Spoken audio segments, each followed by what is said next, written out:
જિલ્લામાં પડેલા ભારે વરસાદ અને નદીના પૂરના કારણે ખેતીને વ્યાપક નુકસાન પહોંચ્યું છે। ખેડૂતો દ્વારા તાત્કાલિક સર્વે કરીને યોગ્ય વળતર ચૂકવવાની રાજ્ય સરકાર સમક્ષ માંગ કરવામાં આવી છે। ભારે વરસાદને કારણે માંગરોળ તાલુકાના 35 ગામોમાં કીમ નદીના પાણી ઘૂસી જતા બાગાયતી પાકને મોટું નુકસાન પહોંચ્યું છે। ઓલપાડના કાંઠા વિસ્તારમાં ડાંગરનો પાક પણ પાણીમાં ગરકાવ થતા ખેડૂતોને ભારે નુકસાન વેઠવું પડ્યું છે।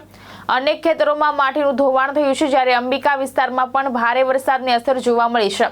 ખેડૂતોના જણાવ્યા પ્રમાણે પાક અને ખેતીની જમીનને કરોડો રૂપિયાનું નુકસાન થયું છે।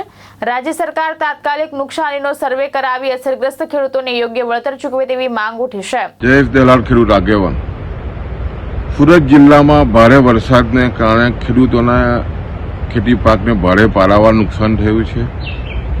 કીમ નદીમાં જે રીતે રેલ આવી એને કારણે માંગરોળના 55થી વધારે ગામો અને ખાસ કરીને ઓલપાડના ગામોમાં ભારે તારાજી થઈ છે।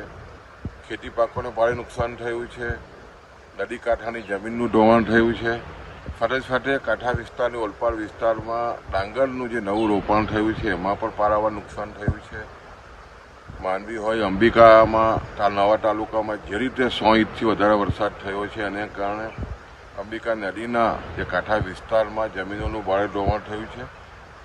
લગભગ બાગાયતી પાકો, ડાંગરના પાકોને હોય, કપાસના પાકોને હોય, લગભગ 50 કરોડથી પણ વધારે પાકો અને ઘરવકરીના ખેડૂતોને ભારે નુકસાન થયું છે।